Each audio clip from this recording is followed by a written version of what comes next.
ਪੰਜਾਬੀ ਵਾਲੇ ਤੇ ਉਹ ਕਾਫੀਆ ਰੱਖਣਾ ਹੀ ਜਿਹੜਾ ਨਾ ਸੋਚ ਨਹੀਂ ਸਕਦੇ, ਸੋਚ ਕੇ ਮਰ ਜਾਣਗੇ। ਪੇਸ਼ ਕਰਾਂ?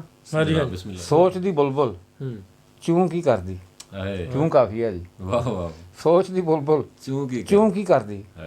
ਗੂੰਗੇ ਹਰਫਾਂ ਨੂੰ ਕੀ ਕਰਦੀ? ਵਕਤ ਕੜਾਏ ਸਭ ਨੂੰ ਤਲਿਆ, ਸਾਡੀ ਇਕੱਲੀ ਛੂੰ ਕੀ ਕਰਦੀ? ਵਕਤ ਕੜਾਏ ਸਭ ਨੂੰ ਤਲਿਆ, ਸਾਡੀ ਇਕੱਲੀ ਛੂੰ ਕੀ ਕਰਦੀ? ਗਰਜ਼ ਬੁੜੇ ਸਨ ਕੰਨਾਂ ਅੰਦਰ, ਫਰਿਆਦਾਂ ਦੀ ਜੂੰ ਕੀ ਕਰਦੀ? ਵਾਹ ਵਾਹ। ਖੌਫ ਤੇ ਰਾਖਾ ਨਹੀਂ ਸੀ ਬਣਨਾ, ਖੌਫ ਤੇ ਰਾਖਾ ਨਹੀਂ ਸੀ ਬਣਨਾ, ਜਿੰਦ ਅਕੜਾ ਕੇ ਲੂੰ ਕੀ ਕਰਦੀ?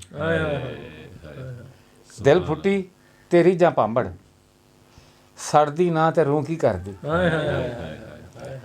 ਹਰ ਸ਼ੇਰ ਤੇ ਕਵੇ ਫਿਰ ਪੜ੍ਹੋ ਜੀ। ਮੈਂ ਉਹਦੇ ਕਹਿਣ ਤੇ ਸ਼ੇਰ ਮੁੜ ਕੇ ਪੜ੍ਹਿਆ ਹੀ ਨਹੀਂ। ਮੈਂ ਕਿਹਾ ਹੁਣ ਤੂੰ ਐਡਾ ਚੌਧਰੀ।